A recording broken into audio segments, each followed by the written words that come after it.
Tere!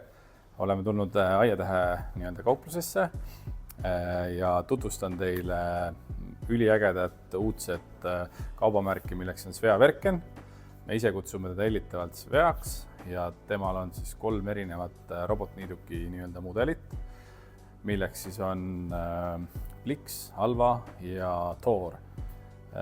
Thor on siis mõeldud kuni 110 000 ruutu krundile, Blix on mõeldud kuni 4000 ruutu krundile ja Alva, mis on mõeldud kuni 2000 ruutu krundile.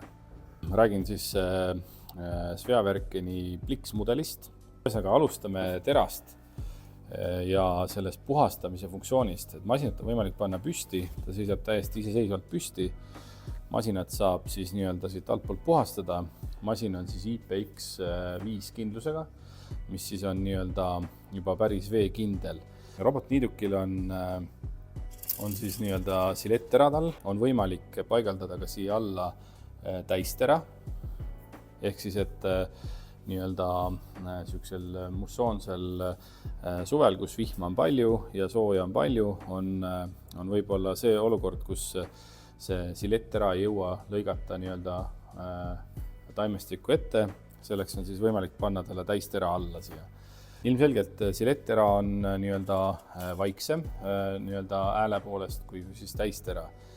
Eraldi tooksin välja veel selle, et robotniidukil on võimalik siis muuta kiirust teradel. Terajoon kiirust saab siis panna 1500, 2000 ja 3000 pööret seda joonkiirusse juurde anda. Et mida ta teeb, on siis see asi, et kõigil kindlasti on eelmisest aastast kogemus olemas, kus robotniiduk ei suutnud head tulemust niitmisel jätta.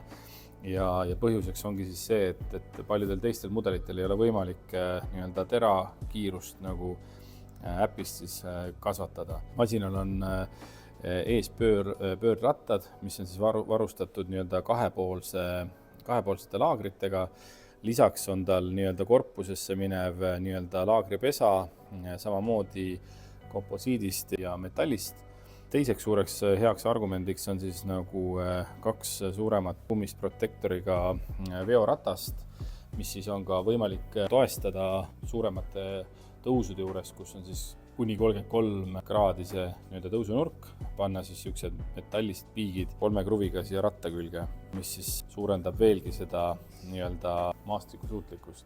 Masin on veel varustatud lisaks kõigile tipptasemel 3D lidariga, varustatud ka põrkeanduriga, mis siis on mehaaniline andur juhuks, kui see kõrgtehnoloogia peaks meid alt vedama, et on see siis kaamerasilm või siis see lidari silm, et siis see põrkeandur omakorda reageerib. Masinal on peal siis ka vihmasensor. Vihmasensor on siis see, mis loeb, et kui vihma sajab, ta läheb varju alla. Varustatud ohulülitiga, on olemas PIN-koodid peal.